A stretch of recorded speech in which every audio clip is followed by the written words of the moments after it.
Welcome to Building Brand Gravity. I'm Ann Green. I'm a principal here at GNS Business Communications, and I'm so excited to have a number of students from the Ohio State University, from an organization named BASCA, and I'm going to ask them to talk about that quite a bit today. But to get started, let me do some intros, because I have to say, you guys are an impressive group. When I was working on your bios, I was like, you had a lot more going on than I did when I was your age. I am in my 50s now, so I can say that. But I'll go just around the screens here. Rikki Lee Joiner, you are a senior at OSU pursuing a degree in business marketing. And Rikki Lee serves as a vice president of the BASCA Executive Board. She's an OSU moral scholar and active with a lot of organizations on campus, Rikki Lee, which is very cool. Lots of internship experience. And you've launched your own digital marketing firm, the Rikki Lee Agency. So welcome. Then we have Michaela Matheney. She's a junior at OSU pursuing a degree in marketing. You've served on the executive board at BASCA and a member of the Undergraduate Society of Black Leaders. In addition to your work experience with organizations like Urban Accelerator X and the Columbus Urban League, you've also launched, you guys are entrepreneurial, a digital marketing agency named Idea Enterprises. And finally, Keilah Thompson is a senior at OSU pursuing a degree in strategic communications. And you're on the BASCA Executive Board as a director of membership experience and also the director of diversity and inclusion for the Ohio State's PRSSA chapter, which is a really important organization in communications. You've launched your own lifestyle brand named Universe Soul Expressions to spread self-healing to young adults. Very cool. And you've done a number of internships as well. So super impressive. Welcome to all of you. Thank you for being with me tonight. I appreciate it. So you're welcome. Who wants to jump in and define what is BASCA? Give us the name of the acronym and tell us a little bit about that organization and how it brought you guys together. And I'll let anybody who wants to jump in do so. I guess I can. BASCA is the Black Advertising Strategic Communication Association. I started getting a part of the organization my freshman year. I was actually approached by the then president, Micaiah Davis, who now works for Cricket. But she just let me know about the organization. She saw the work that I was doing with my digital marketing agency and let me know that this was the perfect opportunity for me to connect with other students that were interested in strategic comms and marketing and advertising, and that every week they would have a different working professional within the industry coming to speak to students about their experience and all of the plethora of wonderful opportunities that can be afforded to us, because I think there is a gap generally between these sort of opportunities and students of colors. And BASCA, our whole entire mission is to equitize opportunities for students that are minorities looking to enter the space. So yeah, that's pretty much a little bit about BASCA. I love that. I love that. Keilah, how did you get involved with BASCA originally? Yeah, last year, I think the first semester of last year, I was told by a professor about BASCA. And then I'm like, wow, the Black Advertising Strategic Communication Association. The name just screamed to me. I'm like, this is where I need to be, especially as a StratCom major. And then I went to the first meeting and I just felt so welcome. It's very family oriented, but you are around like-minded peers. So it's like, it's interesting to be around and now be on the e-board and really see how we're all college students, but we know how to turn our professional gear on. And I love seeing each other speak and express ourselves and be entrepreneurial and be business minded, but also be friends with these people. That's amazing. How about you, Michaela? Oh man, I think my journey to BASCA is a little bit more interesting. I think I interviewed for an executive board position for BASCA. Rikki and another one of our leaders reached out to me and was like, hey, we think you'd be really great for this position. I've been doing a lot of work with marketing and advertising in the local Columbus area. So they reached out and was like, hey, we think you'd be really great for this position. And ever since, we've been together. We've been doing BASCA. I love the idea of equitizing opportunity. And just a little shout out that the prior podcast conversation I had the honor of doing was with Dr. Osei Appiah, who is the founder of BASCA. He's a professor in the School of Communications at The Ohio State University, a really renowned scholar on race relative to communication, and lots of interesting research and a lot of passion for this idea of what is opportunity for um, especially Black students, but also diversity in general across marketing communications and the whole industry. And that's the industry I've worked in for almost 30 years. You know, I was a liberal arts person. I wasn't as much on the track as you guys are already. But I'm interested, you know, for your stories, what drew you each to either marketing or business marketing or communications? Each of you is on a journey relative to that. And as we said in your bios, and as you just said, Michaela, like you've already been really like leaning into this even beyond just your studies. Why don't you jump in? You know, what has drawn you to, what do you love about this field that you've started to become so active in it at an age where a lot of people are barely knowing what they want to do with their life, right? Absolutely. That's a really great question. Growing up in the Deep South and growing up in a really, really small town, the thing that always was so interesting to me was how I would go to bigger cities or visit family and meet people and just understand that these people have so many stories and they exist in areas and pockets and communities that nobody would ever know about. And I tell people all the time, before I was ever a marketer or a strategist or a consultant, I was always a writer. And I always had the drive to tell the stories of people in communities in areas that I felt like really deserved that platform. So I kind of leaned into that a lot. And as I got older, I had a really, really big interest in entrepreneurship. And I was lost because at the time, I don't think entrepreneurship was really a degree or something you could major in. So I fell into business. But then as I went along in my journey, I realized that the combination of business and entrepreneurship and storytelling becomes marketing. Yeah. Does that resonate for you, Rikki Lee, in terms of where you kind of came into it and that entrepreneurial spirit? Yeah, I mean, I come from a family of entrepreneurs, lots of very ambitious women. I like to say I come from a matriarchy, like there's so many women in my family. And so just seeing them go after a lot of their dreams and seeing that the sky was never really the limit for me opened my mind. But similar to her, coming from the background that I was in, I was always the only one in the room representing. And so, me coming into the digital marketing space and PR and things of that nature, I always wanted to be able to not only tell our story, but tell it right. Because I can come from a place of empathy and understanding of the reason why we do the things that we do, the reason why we have the style, and we give off the fragrance that we do in a lot of different capacities. And so, I went on a mission trip with a nonprofit that I was actually working with in high school. And I met a young girl and I was taking a picture of her. And she was like really intrigued by my photography. And she wanted me to show her how to take a picture. And I actually did a whole presentation for this for a business pitch competition. But in that moment, that really solidified for me that this was the line of work and the field that I wanted to work in, because being able to tell our story on our behalf and get it right and be able to impact people and get people to understand why we are the way that we are, I think is the most important. Because oftentimes you go on social media, you see reality TV, and we're depicted in a way that's inauthentic. And so to be able to come into this space and really be able to take up space and do it right feels good. So, yeah. That's awesome.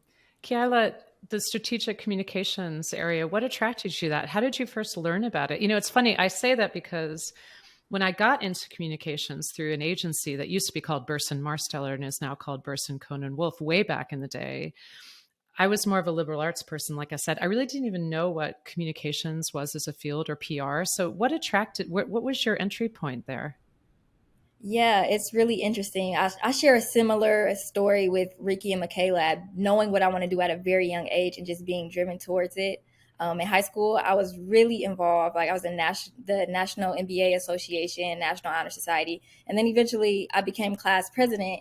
And throughout all of my experiences, I realized it's just a commonality of this love for leadership and this desire to influence. And I just became fascinated by this idea. And then I started researching and I was looking for careers that combined that strategy, that public speaking, that creativity, and public relations just end up coming about. So I will say that I wasn't exposed to it. And that's one of the things that I did want to mention. Like I wasn't outwardly exposed to public relations. And then, publicists are behind the scenes. And so Black publicists are even more invisible because, you know, it's already a behind the scenes industry. And so I will say like that it got a little off track, but I will say that that was my journey towards knowing what I wanted to do with public relations. And I'm still struggling with finding like role models in that area, but I'm still like steadfast on the path. I think you're right on track. I mean, I loved what you were talking about, and I want to ask you all to reflect on something. This question you talked about it's things being invisible, you know, and there are certain aspects of these fields that are more obvious in culture, like advertising has always been more visible just in general. Like if we talk about the field versus public relations is a bit more behind the scenes for a lot of people, but that's not exactly what we're talking about right now. We're talking about what is visible or invisible to specific communities in our society. And what does it mean to you all? And this may go back to that equitizing opportunity that you talked about, Rikki Lee, and what BASCA is trying to do. What does it mean to you all to increase the idea of knowing about something, increasing the idea of seeing something, and also seeing others doing it, that you feel that representation is there? Anyone can jump in on that. I would like to say that that is my whole brand and life mission. Growing up, and I'm sure we all can share the same sentiments, turning on the television, looking to social media platforms and a variety of different things, you're constantly looking for that one person to be your role model or to be that living blueprint for what it is that you would like to do. And to visualize and idolize being able to occupy a space that someone is currently occupying is amazing. And I think a lot of times there are many things that I thought I wanted to do because I saw someone else do it first. Like, you know, Rachel Ray having a cooking show or Oprah Winfrey having a talk show, and all of these different spaces. I'm like, oh my gosh, I can do that because they were brave enough to do it before me. And so that's why it's so important for me to be a part of organizations like BASCA and the Undergraduate Society of Black Leaders, because it is an opportunity for us to not only see people that are taking up space and having a seat at these tables, but also being able to intimately interact with them and ask them the very important questions of like, what is it like in this field? How do you feel about your work? Is it impactful? How does it make you feel about yourself at the end of the day? And when you have those intimate conversations with people, it can really make or break whether or not you actually see yourself occupying that space. And so even before I was a part of BASCA, I always was a very curious individual. And if I was not exposed to something, made sure to go out and seek it out myself, you know, asking questions. And we now have amazing platforms like LinkedIn and things and whatnot, where we're able to reach out to people and ask them questions. But for students who aren't as ambitious or aren't as, not even ambitious, I would say, what is the word, extroverted, and who, you know, aren't as comfortable with reaching out to people, we really want to make sure that we're mitigating any obstacles for you being able to see, you know, the plethora of options that are in the creative space, because the lines are blurring. Like advertising is marketing, marketing is PR, like, and there's so many different roles and titles that are coming about. And it's really important for us to show people what it looks like. It's so true, Rikki Lee. I so agree with that. Michaela, what's your reaction to that? This idea of seeing, of knowing about something, of creating a space where, and even to everything Rikki was talking about, being able to envision it, Absolutely. talk. Absolutely. No. I will say that in the Black community, we talk a lot about this proverb. And the proverb is, you cannot be what you cannot see. So understanding that when you create that representation or you see that representation, you empower other people to become the things that they once couldn't see. And that's super important to me, because when we talk about role models and figures in media and even behind the scenes, it can be super difficult to pull back the curtains on an industry or a career or a role that's already somewhat underground, right? And I relate a lot to Rikki in setting myself up to be the person where there can be another person that comes behind me and sees that, hey, like, Michaela did this. Like, she's a great marketer. She's a great advertiser. She's a great publicist. I can do those things too. Some of my role models were like Oprah Winfrey, like seeing her on TV. I took a lot of inspiration from The Real and loving the fact that they cultivate a community of strong Black women, or strong women in general, who were able to take up this space on daytime TV, which is one of the biggest things to just do. So I think it's super important to understand that when you're in BASCA or in organizations like BASCA, you are truly creating pathways that not only are you navigating, but you're creating the pathway to allow other people to follow behind you. But it's also another thing we do in the Black community, like lift as we climb mentality. Yeah. So Yeah, that's so Yeah, I love important. that. Keilah, what's your reaction to this conversation? Yeah, like as soon as you said that, I was just thinking about the other end of things and how being in this position of trailblazing the visibility of our culture comes with a great deal of accountability and responsibility, because we all know that when it comes to marketing, communications, and public relations, what's always in the air is ethics and transparency. And even more when you are representing a minority, especially the Black minority, you have to be very mindful of what messages you are sharing. What clients are you representing? What companies are you involving yourself in? Because it can be not as a positive influence as you would want it to be. And so that has been at the forefront of my mind when pursuing my career path, like really being mindful of the spaces I'm taking up, and very, very mindful of the messages that I'm sharing that are going to impact my community. That's so important. And, you're reminding me of a bigger picture question. I'd love to hear all of your thoughts on it because you all think so deeply about these things. And by the way, when the BASCA student team came to visit us last fall, I've met with a lot of student groups over the years.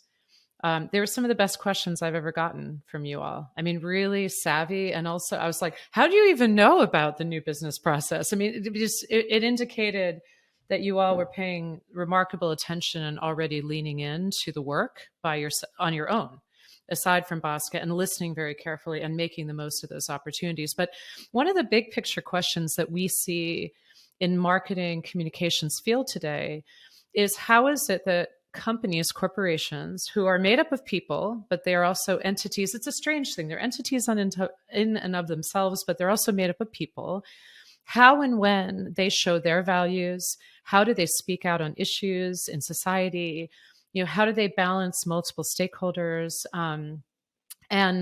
And how it is that especially younger generations view them and want to hear what their voice is on certain things. So this is a hot topic of conversation. I'm not sure if anybody wants to, share your thoughts on it, but something I know that we're thinking about all the time, both for ourselves and for our clients. I think that's a super interesting question.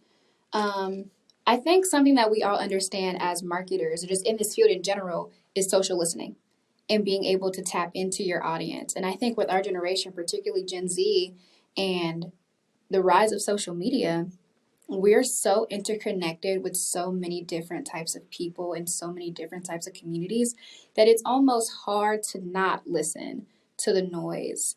And I think sometimes with these entities or with these companies, they're not as engaged with their customers on their platforms. They're not really listening. And sometimes, too, that means you have to go out and actively experience the world for what it is. You have to meet people. You have to talk to people. So I think it ultimately boils down to understanding how to connect. And are you really and honestly, truly connecting with people? Because, again, the root of marketing is about storytelling. So are you connecting with these people enough, intimately enough, deeply enough to understand how to tell their stories? I think it's also a matter of wanting to have people come alongside you to make sure that you're doing it correctly. And that's not in just a capacity just to get the one-off story, but that's in the capacity of having individuals in the fabric of your company that look like the communities that you're trying to impact, especially in upper, leadership roles and things of that nature, because that can really shape the way in which you speak to people and you speak about people when you have people who aren't tone deaf to what's happening, specifically in a lot of communities. And I think as marketers, as advertisers, publicists, and whatnot, it, like you said, Keilah, there is a lot of responsibility and accountability that has to come with that. And I'm always tapping in and like listening to companies, not only what they say, but what they also don't say. And I think that speaks volumes about, your ethics, your morals, and um, who really cares and how much you really care. And so I think it's not enough to just put together a curated list during Black History Month. It's a matter of having really deep, thoughtful conversations every single day of the year when it comes to what's happening in different communities. I love that, Rikki. And I just want to piggyback on what you're saying because I'm assisting Dr. Appiah with research on cultural voyeurism, and I'm very excited because I'm having so much like respect and inspiration for Gen Z. I'm Gen Zer, and I love Gen Z because we're reshaping what publicity looks like, especially for those with major influence. I'm saying with major influence because I want to do entertainment publicity, like for actors, artists, musicians, so popular culture. Um, and I'm seeing and I'm relating it back to what I want to do with my career path. And social media is creating this platform that is very candid, very transparent, and really it's unavoidable to have these conversations. And what I'm learning with research on cultural voyeurism, we're gaining perspective. So someone in another race who's not minority can gain perspective on Black people and their experiences through social listening by being a voyeur and looking at conversations that are being had and hearing their perspective. This is very different because, 20, 30 years ago, we weren't able to have these candid conversations and it became taboo when these came up. So I'm really enjoying how social media is shaping the way publicity is going to be in the future. And you're all speaking to that question of, like you said, Michaela, how connected is an organization really with their stakeholders? How do they understand how to listen? What's authentic about how they're showing how they care? And you are all raising a really important point that we debate a lot here at our agency, which is we want to mark these milestone months, Women's History Month, Black History Month, Pride. But at the same time, we have to hold space for the fact that that is also problematic in its own way, that this has to be 365. So celebrating those moments where we stop and we say, there's a history here that has to be honored, and there's a present that has to be honored. But there's also what's the ongoing action and conversation. And I think that I'm a Gen Xer, so we're different letters with one generation in between us. But it's really heartening to hear how you're all thinking about this. And these are complicated questions, to hear the nuance with which you engage with them. You've met a lot of folks on these BASCA trips and through your own work, right? You've met a lot of different marketers and executives. You've been what we would call client side and agencies, and you've met them all. And when you go to these tours and meet different folks, and Rikki Lee, you kind of talked about this a little bit, which is like trying to probe to say, what is it really like for you? What's really this role like? But what are some of the things that you try to find out, and how has it been helpful for you to have this sort of vehicle, not just in your own internships and work, but also something like BASCA where you're going on these deliberate trips? How is that helpful to your process in assessing what you want to do and where you want to be in the world? I don't know, maybe Keilah, I'll pick on you again and see what you think about that. Oh, can you repeat the question? Yeah, it's just as you go out and meet all these different executives and people at different companies, like, how is that important for you? How is that helpful to you versus just the kind of internships you may have locally? Yeah, I really would say it expands my worldview and the opportunities for me, especially with me pursuing entertainment publicity, is very limited in Columbus, Ohio. And so being able to go to New York was amazing for me. And being able to visit different media and music labels, that was mind blowing. And it showed me where I could really be because I thought I was going to have to pursue my career and be an agency until I was ready to create my own agency. But now I know, I can be in-house somewhere. I can do something else. So I will say it's just expanding my worldview.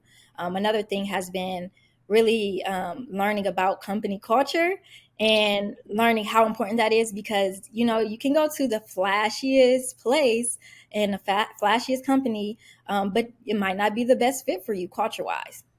That's really important.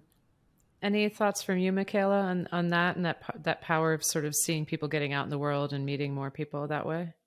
Yeah, I definitely it definitely resonated with me when Keilah mentioned company culture.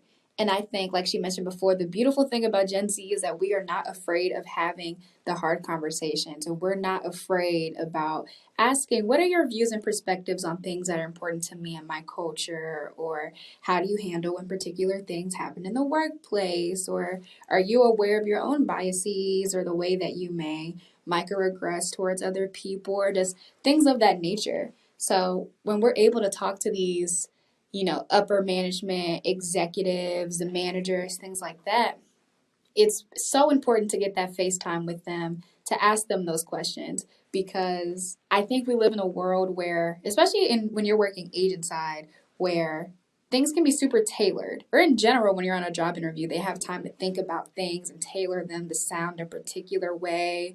But when you're sitting with them face to face at a table and you're asking, they don't have time to think as much. They have to be honest. Not they have to be honest, but you're more likely to get an honest answer when you're having that FaceTime with them. So just being able to get the real raw perspective of what the industry is like and what the company is like is more than monumental to what my journey looks like, especially starting my own marketing agency.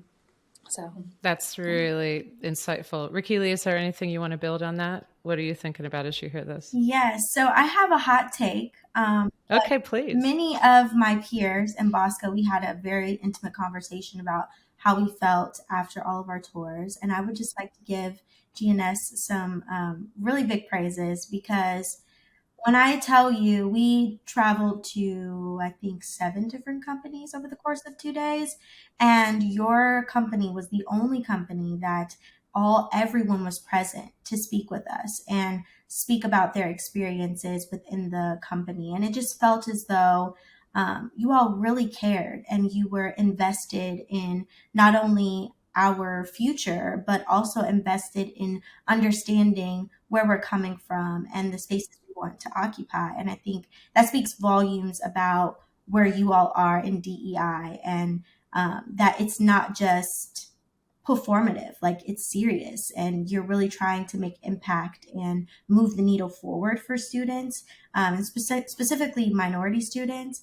But going to the other companies, it was kind of like, the face of the race that was there to speak on their behalf and tell us a little bit about, I think, are they called ECGs, the employee groups that they have within the corporations, and how they meet monthly, and that's how they're able to provide community. And I think in a lot of ways, someone could easily tap into BASCA and try to get us to speak about on behalf of, like, what is it like going to a PWI? But that's like a very pivotal and like very hard task to do, because you can't speak on company culture as this very siloed individual or a siloed group, a part of a very larger infrastructure. And so that meant a lot to me to see everyone there and present. And I think for companies that are trying to move the needle forward in partaking in those sort of conversations, I think it's important to have a multitude of different perspectives at the table to really speak on behalf of not only how do you feel as a member of this minority group, but how do you feel as someone who's not a part of the minority group, and how do you want to contribute to creating or fostering a space where everyone feels welcome. So that meant a lot to me. So thank you.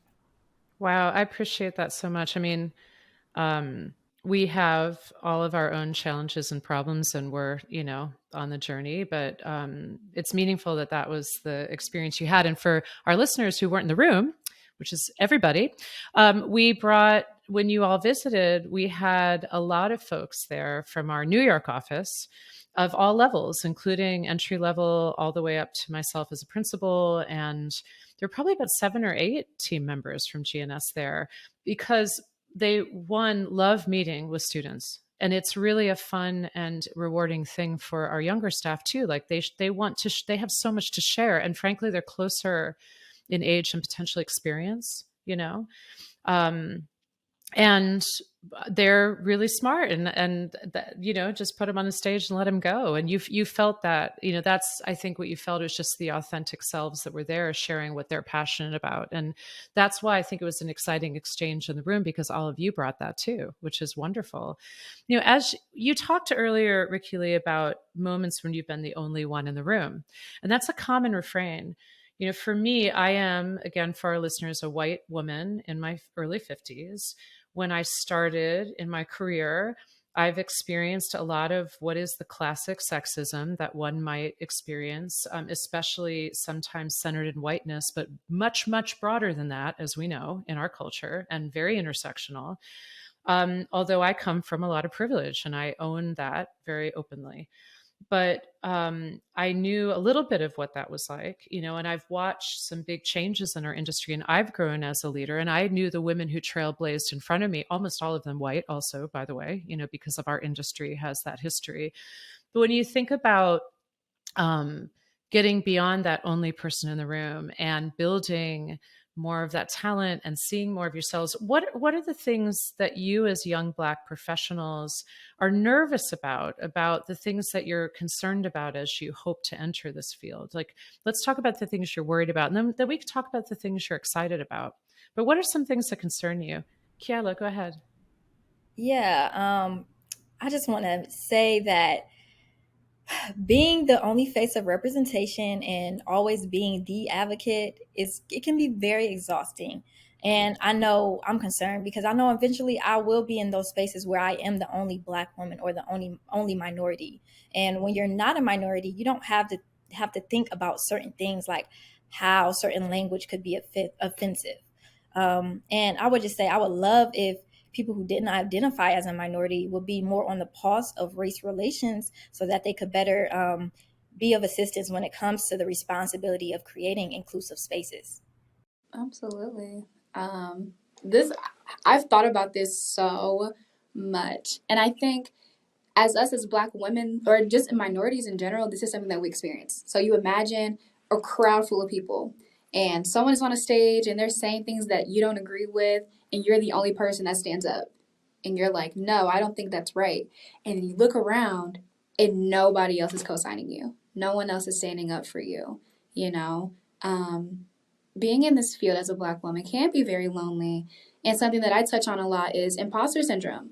When you look around the room and you don't see anyone else that looks like you, and the people ahead of you don't look anything like you or share the same experiences as you. So in light of being the only one, sometimes you wonder if you really belong in that space. That's one of my biggest fears and one of my biggest challenges as an entrepreneur in this space, is understanding that just because I feel as if I am the only one in a particular space does not necessarily mean that I don't belong. So that's pretty profound. Rikki Lee, what would you say? I would say I don't actually have too many worries. I think Good. Worry for myself is just the longevity within the industry, just because I'm already burnt out and I'm only 20 here for 2 years. And I mean, I'm beyond the execution phase. I think I've moved up the ladder and I'm like, okay, I want to do strategy. But I think the future is bright. Just because there are so many young women who are on fire for creating inclusive spaces and thinking outside of the box and really giving immersive experiences for the culture, and I think that gives me a lot of pride and a lot of joy because it once didn't look like that before. So I'm actually very optimistic for the future because my motto is always take up space, but not only take up space, but also make room for other people that look like you to be able to, have a seat at the table and add, perspective. Yeah, we talked in some of the trainings we do here, there's the idea of calling people out, but we also talk about calling people in. How do you invite people into that conversation? But I'd love to build on what is encouraging. When I talked to Dr. Appiah, so Dr. Osei Appiah, who is the founder, as we mentioned before, of BASCA and a professor of communication at The Ohio State University, when he and I ended our podcast conversation, he talked about actually being also encouraged. And from him, he was looking at it in terms of intergroup relationships, at part of his research. And he talked about how he's seeing just so much diversity and intersectionality among younger people, and so many different friend groups and different kinds of levels of acceptance. And as I think Michaela, I forget which one of you, because all of you have been talking about it, said earlier, the diversity within social media. I think, Keilah, you were talking about that voyeurism, to be able to see, groups that you may not be a part of, but you can participate in them from the outside in a way and become familiar. So Rikki Lee talked about a couple of things she's excited about. Keilah, what are the things that excite you about embarking on this career? Like I said, going back to Gen Z, I'm literally a Gen Z cheerleader. I'm really excited for social media and these new media landscapes. And, public relations is all about the media landscape, and our industry evolves with the media landscape. And with social media becoming very transformational in how people communicate and how they engage with each other, I am excited to see how that changes the way people interact, the way they view, the way they empathize. I'm really excited on more empathy building going on and really putting yourself in another person's shoes. I'm also excited for like the human connection aspect improving. I feel like, especially in America, we can be very disconnected from each other, from each other's perspectives, lifestyles, from each other's challenges. And social media, it's that gateway to building human connection. And for me, that is what publicity and public relations and being a professional in public relations is really about. Human connection. It's all about human connection, because without that human connection, it's a facade. And honestly, I want PR to be very real. And I think social media is creating it to be something realer than ever. Yeah, absolutely. Michaela, what are your thoughts on this? What excites you about either the field or how you're engaging with it? I just want to say, Keilah, that was a beautiful answer. That was beautiful. So for the record, one of the things that I'm really interested in is philanthropy. And part of philanthropy is advocating for human welfare. And in this field, you realize when you're hearing these stories or when you're exploring these things that it will actually give you so much hope for people and humanity and just the way that things go. Because sometimes the world is really dark. We see horrible things on social media, horrible things publicized. But then as you go along, you see these very beautiful things, these very inspiring things that almost motivates you outside of the screen or in your own day-to-day life,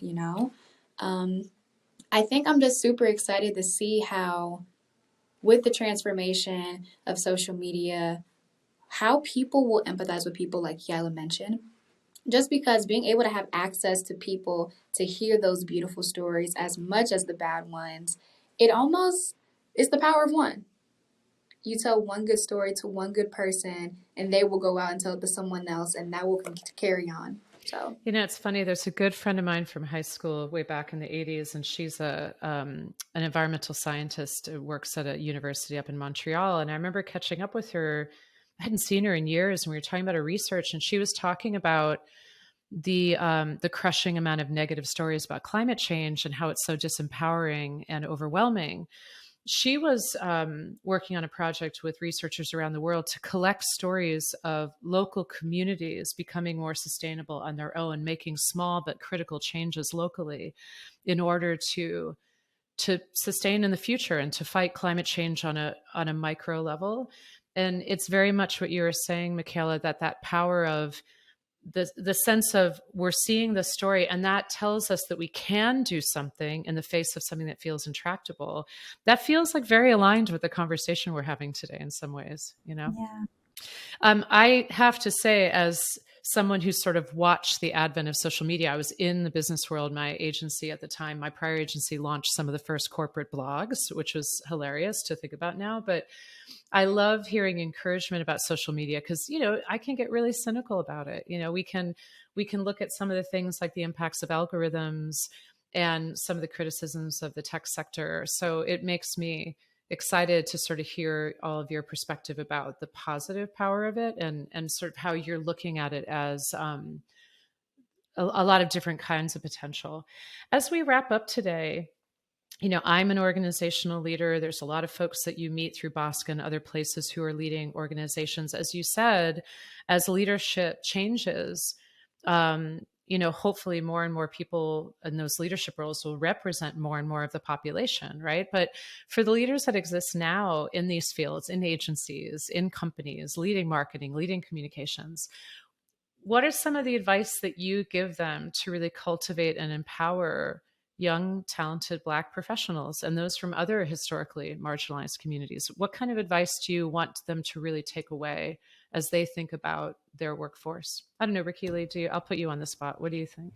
I would It's a big say question. just continue taking up space and be willing to be unapologetically you. I think the best piece of advice I got this past summer during my internship was that bringing all of you to the table is the best thing that you can ever do, because every experience is experience. And the world needs more of you. We've got a lot of everything else. And I think with social media and just with human nature, we like to have commonalities. We like to be able to assimilate into groups and sort of in hopes of feeling like we've got home or something like that. But there's something powerful about individuality and bringing your own experiences to the forefront, because that can shape or reshape the way in which things are currently done. And I think if we want as bright of a future that all of us are kind of depicting now, and like everything that we're enthusiastic about, we have to continue staying on pulse with not only the culture, but with the way in which things make us feel. Pay attention to the things that you love, because there's ways in which you can emulate that and bring that from this space and take it into that one. And I think that's really what's beautiful about some of the best leaders in the world, is their willingness to be daring, their willingness to be bold, and just continue to do things the way that they know feels right, even when the world says it's wrong.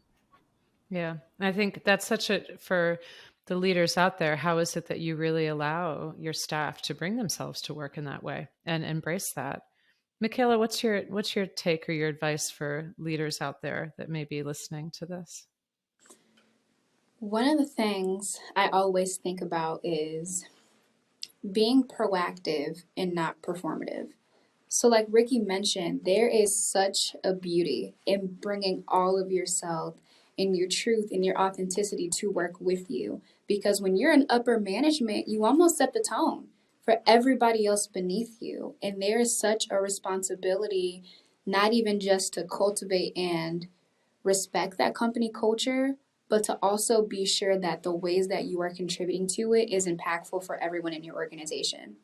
So when you are willing to check in on that one person, or you're willing to have that one tough conversation or ask the daring questions, it empowers the people around you to think deeper on themselves and the ways that they interact with people in the company around you.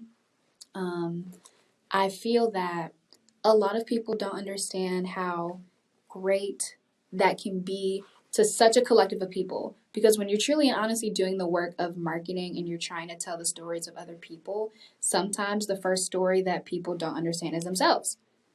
And when you can't tell your own story or be your own biggest advocate, it can be incredibly difficult to take on that role and responsibility for an entirely different group of people. Yeah, and being vulnerable as a leader is hard for a lot of people, but it really is, to me, a critical part of what a leader can do. And it's not, I don't know, I don't even like the word weak, because I think it's very gendered in a weird way. I really feel being vulnerable is being very, very strong, actually, and being very open. But Keilah, what would be advice you would give, or things that are on your mind for organizations to keep in mind? Yeah, I would definitely piggyback on what you said and just contain it in 2 words: be human. And I also want to say, instead of assuming we should look up as, entry level workers, meet us halfway and really find value in our insights, because we are the people spending hours on social media. We are the people consuming all this media. So we know how things are changing, and we know the direction it's going in. We know what's going to work, and we know what's going to flop. And so I would say to any of the leaders, welcoming young professionals, especially young Black professionals, find value in us and meet us halfway. That's awesome. So as we wrap up today, maybe Rikki Lee, I'll end with you because I began with you. Give your pitch for future Ohio State University students to join BASCA. Why should they get involved and support this organization? Yeah. For anyone that's listening, I would say that BASCA is home. I feel like as a student on a campus with over 60,000 students, it's amazing to be able to rest and be assured that I have not only just my e-board members, but actual members of the organization that I can phone and have intimate conversations and, just feel loved with. Not only that, but you're able to call them friends and go out and acquire amazing internship opportunities, go on professional development trips and meet amazing professionals and have intimate conversations with them about what is it really like to work at places like Showtime and Spotify and Warner Music and ABC and Good Morning America. Like, that's just to name a few. And furthermore, I feel like it's very important to stay on pulse with, professional development. And we provide a lot of workshops and resources for students to stay on pulse with what the industry is requiring of students. And so you can come and you can make friends, you can network, eat good food, and you have the potential to make lifelong friends and potential even business partners. That's amazing. Anything that Rikki Lee missed, Michaela or Keilah? I think that's pretty solid. I mean, we're a family at BASCA. There's, like Rikki said, we're family. We actually talk to each other. We're not just some student organization that you join and, you come to the meetings and then you leave and then you never see each other again. Like now at BASCA, we have game nights, we have food together, we go out together. BASCA is really about being able to build that community with other people that look like you and have the same interests. Because at the end of the day, we're all trying to make a way. That's right. So we should go together. That's right. That's right. Well, Rikki Lee Joiner, Michaela Matheney, and Keilah Thompson, you guys are amazing, super inspiring. Really, really an honor to convene this group and have a conversation tonight. And I'm excited to share this with others. So thank you again for joining me. I really appreciate your time. Thank you so much for having us. Thank you.